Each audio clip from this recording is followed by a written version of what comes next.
It's The Broker Show. We're talking real estate, investing, local market trends, feel-good stories, mindsets, and strategies for success. Let us know what you want to talk about, and chances are we will. Hosted by The Broker Joe and co-hosted by Etch. Welcome on to The Broker Show. We are so thankful that you are here. We're grateful for our audience. Thank you so much for chiming in, for tuning in. We want you to chime in. We want you to comment, like, share, whatever engagement. We love to engage, Etch, right? So I got Etch with me here. Good to be back with Etch. Yeah. We had a guest on last episode. Two. Yeah, last two. That's right. So good to be with Etch again today. Good to have guests. Yes, it is. It is. Even if it is your daughter. No, yeah, absolutely. If you haven't seen that episode, you need to go check it out. Absolutely. Two back. Learn some urban high school slang. Oh man, Slanguage. It's as I actually am a musician on the side, and something I hear from non-musicians are how do people keep writing songs? How do you keep coming up with musicians keep coming up with brilliant songs? There's always more slang. There's always some new thing. Urban Dictionary, like literally every other week there's a new thing. It's like a part-time job for these kids. Yep. So rewriting the dictionary. Well. Today, I'm just going to share, I want to talk about just what's on my heart. And as a broker, owner of a real estate company, I coach my agents one-on-one. I do it religiously. It's good for me. It puts me in a position where I have to water a vision that I have for my agents, right? I want to get to know them. I want to get to know their heart. And most importantly, I want to know how they think. And I'm always trying to see if we can tweak a mindset, right? Tweak an attitude, tweak something that's underneath the surface that will directly affect the business. And the results that I have seen over the years with not just myself and my agents, but people that have coached me and sown into me saying, Joe, how are you thinking? Joe, how are you approaching this problem? Joe, how are you looking at your business? How are you looking at the future? And so today, I want to talk about mindset as you think, right? As we think, there is this book actually comes to mind, As a Man Thinketh. It's a very old book. I want to say it's over 100 years old. If you haven't read it before, you should read it. It's a very good read. Some of my thoughts are going to come from that and other books and other coaches and teachers that I've had, and of course, the all-important life experiences. But I want to open up by saying this, that actions are the blossoms of our thoughts. And I'll say that again. Our actions are the blossoms of our thoughts. So think of your thoughts starting as the seed that you're planting in your mind, right? As a seed that you're casting from the moment you wake up to the moment you go to sleep. You're casting a seed. You're literally saying, this is what I want to plant, what I want to reap later in my life. So I think that, and again, there's a lot of science behind like bitterness or anger, right? They say today, doctors we know that bitterness and anger can actually cause very serious physical effects on our lives, right? It can make us, it can lead to cancer. It can lead to heartburn. It can lead to anxiety. It can lead to stress. All things that break down our bodies in different ways. But a lot of these things, and I'm gonna argue that most of them are born in the way that we think, and it's the way that we think through a normal, mundane, I'm just going to say mundane, right? So every day doesn't have to be mundane, but let's just strip it down. A normal, average, regular, mundane day. What kind of thoughts am I thinking and sowing that I want to see a reward from, that I want to see something grow in the future? So again, actions that we take are the blossoms of the thoughts that we are thinking. Right? The way that our minds are tuned in.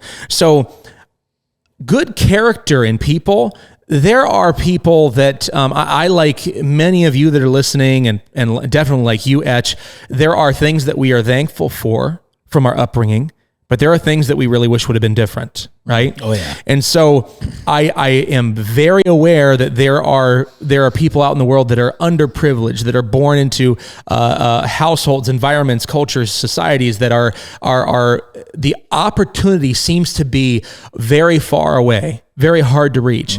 And yet, you hear some of those most amazing professionals, business owners, writers, speakers, came from extremely challenging backgrounds, extremely challenging environments, which created a kind of a valley of decision, right? A dividing point where they had to go, am I going to accept this for myself, that this is my lot in life? Or am I going to curate and grow something better for me? Am I going to put my head down, be thankful for this day, and see what I can make of it, right? And I just think it really, in a very organic level, starts with the way that we think.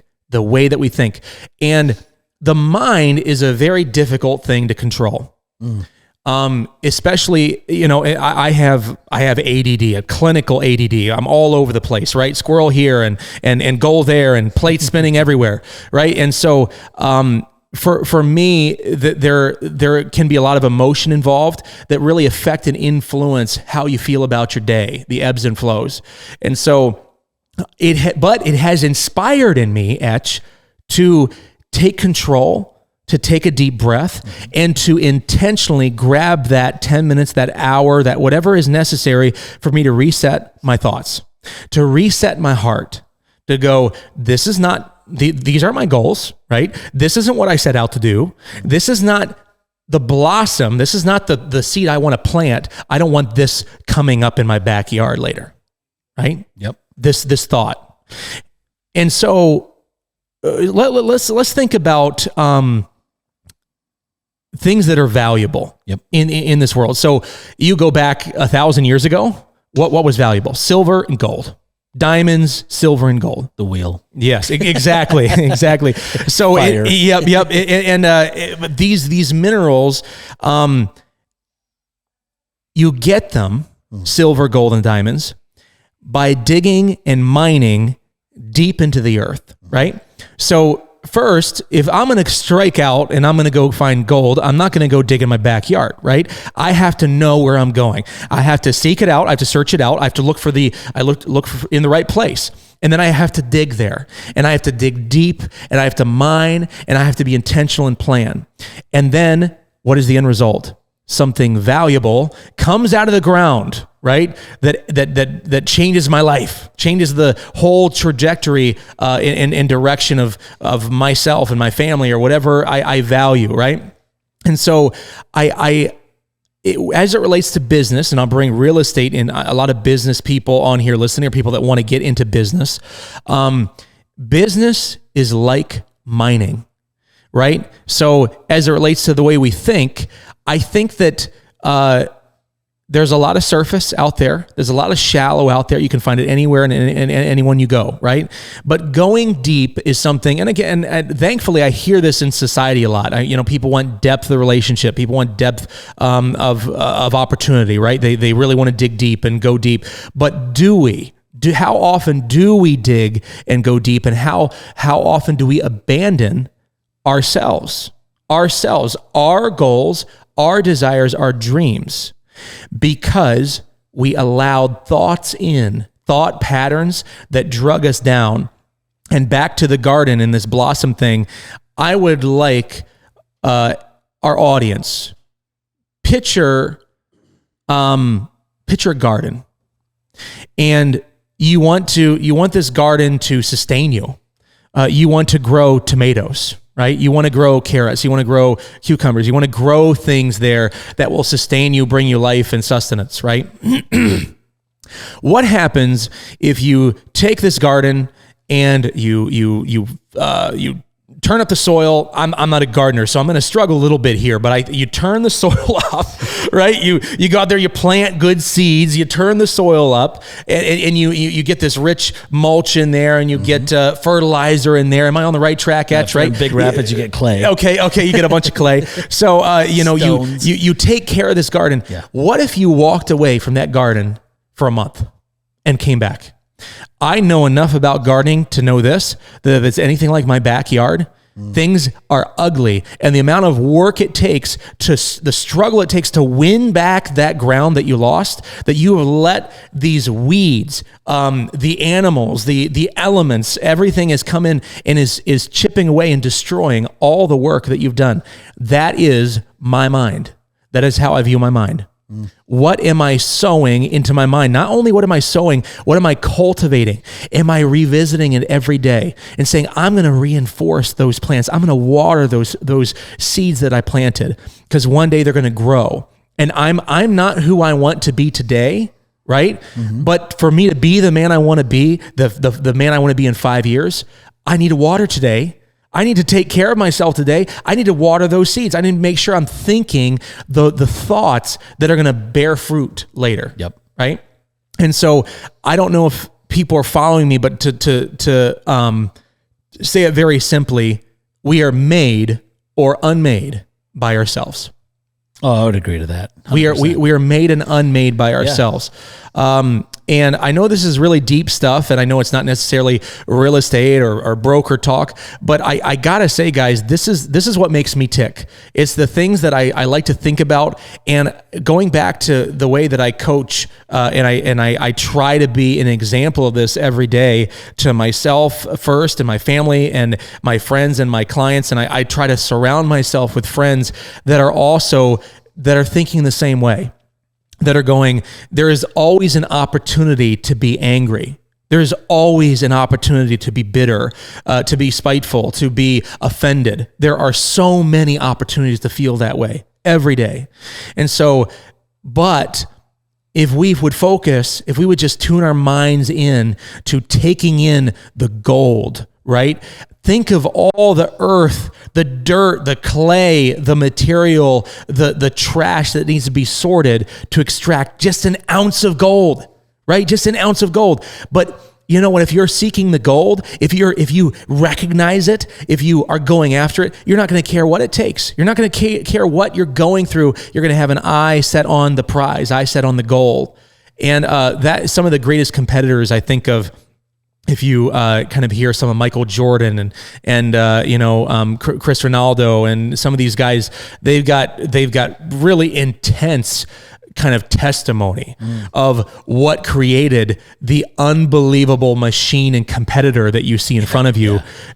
These guys are crazy, man. These guys are crazy, but that's what they've done.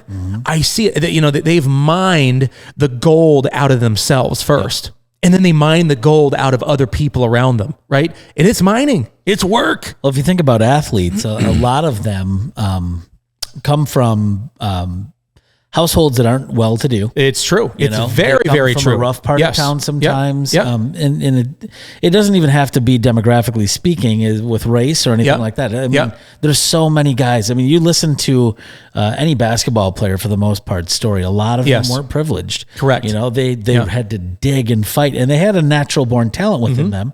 But how many other guys, I mean, that had it, that squandered it? There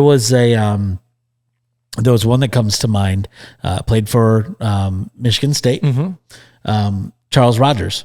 Oh, yeah. Wide receiver. And I'm not trying to call him out because, I mean, I for one, I understand the substance abuse stuff. Yeah. I understand going through a rough time. This guy was one of the most talented wide receivers that was out there, especially at his time. The guy was picked it was a Lions draft pick. So, if the Lions drafted you, it was probably in the top 5. But legit though, this guy got basically the golden ticket and he worked hard for it. But then once success came, he injury also had a lot to do with his situation. I'll give him that too. But there was kind of an asterisk involved with him at all times because of substance abuse and that kind of thing. And it ended up being really, really a sad situation. Did he pass away? I think he did. I am almost positive he did. I'm pretty sure he did. And if we're wrong, forgive us, but I really believe he did. I think he did. Yeah. Because I remember watching him play, and then when I heard about it, I was like, no way. Yeah. Because this guy, I used to go and watch him at Michigan State in East Lansing, and just to see him play was like, wow. Yeah. How are you this good? Yeah. But he mined that out of himself. But then due to his other outside influences, it was a lot to overcome. Yeah. It was a lot to overcome. And you find that, and it's like, that's your gold. Yeah. But how much do you cherish that gold? And do you get lazy after you find that gold? Yeah. You know? Yeah. And that's, I think that's the conundrum that a lot of people run into in life is they get comfortable. As someone that has the privilege, and it is a huge privilege, and I think everyone in this world has an opportunity to speak into someone else's life. You know, my agents are my family, and I know them. They know my faults and my weaknesses. I know their faults and their weaknesses. And so, but that's not what the focus is, right? The focus is, I see you. I see your strengths. I see the gold in you. And I want to see you mine that out. All right. I want to see you really lean into that and cultivate that in your life. And so I think that as time has gone on, especially collegiate sports, they're a lot more intentional. I have one of my best friends is one of the head coaches on a football team. And, he has such an incredible gift at being a friend to these kids, because behind the performance on the field, there are hurting, wounded people, right? That have gone through unbelievable pain. And so it's amazing. The people that walk by us every day, the story behind them, I think everyone listening would all raise their hand and say, I have been the victim of someone judging me when they did not know me. Oh yeah. All of us, right? And so, but how much do we do that to someone else, right? That wound that was created, that hurt of someone else hurting and judging us when they did not know us or know our story or know the pain that we've been through, the struggle we've been through to get to where we are today. And we could do that to someone else, right? That's hurt upon hurt. And I really want to be a small little part of helping to heal that and encourage people to focus on the gold in other people, the story behind it. And when people are reminded of their strengths, we're blind to it. When we're down, we're sometimes blind to it. We have a hard time seeing it. Mm-hmm. But if you go to your wife or your husband or your brother, or your mom or your dad, and you say, hey, what do you love about me? Right? What do you see in me? Mm-hmm. You would be blown away by what they have to say. Yeah. Every single time. It'll rock your world. They say, I see this in you. I see this strength in you. I see this passion in you. But we don't see it. Why? Because we're not thinking it. Nope. We are not thinking it. We're thinking about how much we suck. We're thinking about how we failed. We're thinking about maybe even beginning to define ourselves as a failure. Yep. Maybe beginning to settle, right? For something less than what we really dreamed, hoped, prayed, and worked hard for. And so I think that where things can get out of hand is when we begin to really blame the external factors for our own problems in life, right? Mm-hmm. And it's easy to do. And sometimes we need to do a good vent, right? Sometimes we need to say, I got to vent. Listen, brother, listen, sister, can I just tell you what I've been going through? That feels really good. But you know what the purpose of that is? To get it out. Yep. Right? Is to get it out so I don't carry it with me. Yep. So I don't carry it with me into tomorrow. I'm gonna exorcise this thing. I'm gonna get it out of me. I'm gonna speak it out. And you know what? I'm not bringing it into tomorrow, because tomorrow's a new day. It's a new opportunity. And so something that I love talking about is gratitude. And I like saying, if you have gratitude, you have everything you need. Mm-hmm. When you have gratitude, you have everything you need, because you're always going to look at the opportunity you do have and say, I'm going to make this work. I'm going to use this opportunity right here to get me a step closer, a step further down the road, right? So gratitude is huge for me, and having a mindset, having a mentality that I'm going to be thankful. I'm going to have a vision for in my life of all the good people in my life, the kind words that have been spoken over me, the unique opportunities and skills and gifts that I have. Cause we all do. We all got really special set of skills, and I hate seeing it, even in myself, right? Some of the things that I struggle with are, hey, there's dreams and desires that I have. Am I really using them to my full potential? Am I really watering them, right? Am I really growing them, right? So I think all of us, as we go through seasons in life, is something that we always have to consider and think on. So as a professional out there, I challenge you this. So many of the things that you have to overcome to get to where you want to be. And I like to think that our audience are ambitious people. They want to learn. They're listening. They're taking valuable time out of their day to listen to me, to listen to Etch, right? To listen to what we have to say. And so I really don't take that for granted. It means a lot to me. And I just want to say that your thoughts, the way that you're thinking when you wake up in the morning, start right there. Start right there. And then when that moment comes where you have a loss, where you have a failure, where you have something that doesn't pan out, that is a very critical time, because do you want to let a seed begin to grow of doubt in yourself, of fear of the future and fear of failure? No, you don't. You want to take it, you want to speak it out, get rid of it, and get back on track. Get back to thinking as you think. This is who you are. As a man thinketh. I can't say enough about that book. And again, other books very similar that have been born out of that type of teaching. So yeah, watch, control, guard your thoughts, right? Just to bring it kind of in the same direction you were going there with, you were talking about how people, they'll say things about you and they don't even know you. Yeah.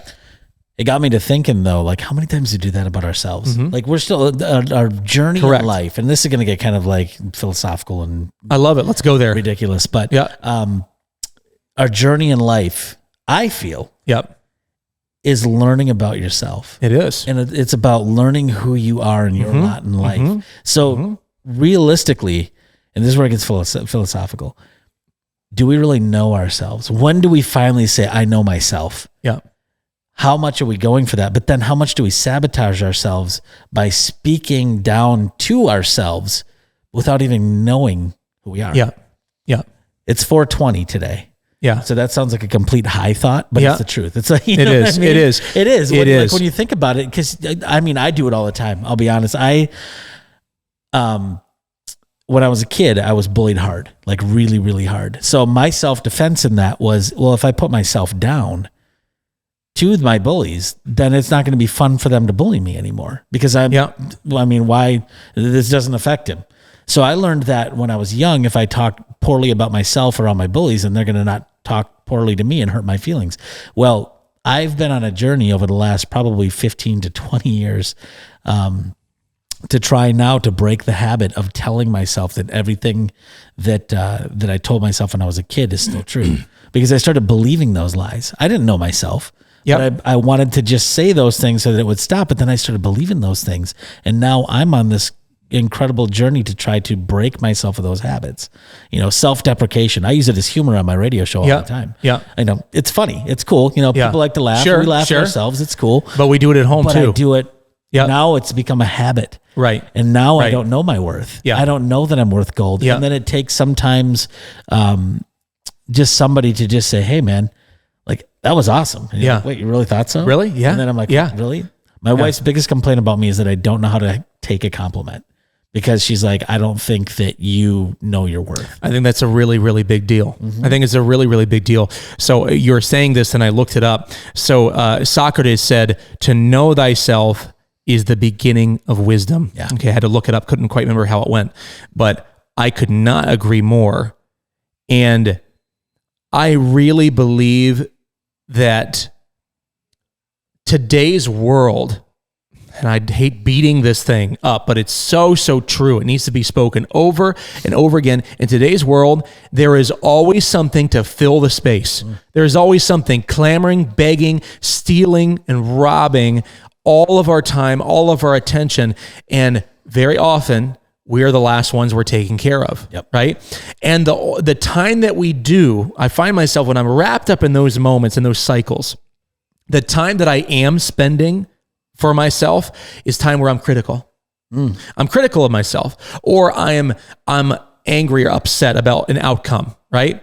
And so when I'm not taking care of my mind, right, when I'm not, getting to know who I am and reinforcing those positive things, the gold that is in me, and when I can't see it, reaching out and finding it, right, or hearing it from someone else, then I get lost, right? We can all get lost. And so I think that I don't want to turn around one day and be 60, 70 years old and be defined by a life of just going with the flow. Yeah. Just doing whatever was easy. Just doing whatever the neighbor was doing, whatever he was doing or she was doing. Keeping up with the Joneses. Keeping up with the Joneses. The Kardashians. Yeah, right. So the best of us, I think, and back to reality TV, I think that part of why it's such a huge hit, always has been, is because we're intrigued by the crazy things that are going on, which aren't even real most of the time, right? But we are intrigued by crazy things happening, by people being spontaneous and creative and wild and very stupid, and yes, agreeably sometimes. But you know what? We've all got a lot of that in us. And you know what? If one person goes out and does something that they were just afraid of doing, that you've talked yourself out of doing it. You do it all the time. I do it all the time. Talk myself out of that, right? Uncomfortable. Yep. And you don't even have to consciously do it. You can just fill the space with something else. Oh, I'm too busy. It's easier to do it this way. Yeah. It's easier to not take that. I'm too busy. I don't have time to do that. Right. So I tell, when I coach, I tell my agents, listen, you can do 20, 30, 15-hour work all the time. But when you're doing $1,000 an hour work, in that I try to tell them all, take an hour every week if you can, just for yourself. All you're doing is resetting your mind. You're being creative. You're being visionary. You're letting yourself run wild, if you will. Right? Just figuring out who you are, figuring out making sure that is everything I have scheduled on my calendar, is this in alignment with who I want to be? Is my life in alignment? Right? Because this is what I say, this is what I want to do, but we don't do it, do we? We fill the calendar with all these other things that have nothing to do with what our goals are, right? There are things we have to do to succeed, but most of it can be to pull us forward to the next step, right? To pull us forward to the next goal. And it's rewarding. It's really fulfilling. It's really rewarding.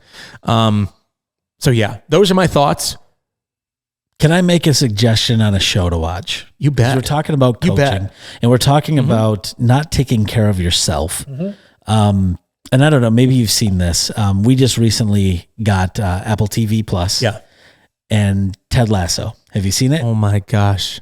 This guy. It's a great show. It's my favorite. It's a great show. Season 3. If you have not watched Ted Lasso, you are missing out. The guy is incredible. He pours into everybody else's life but his own.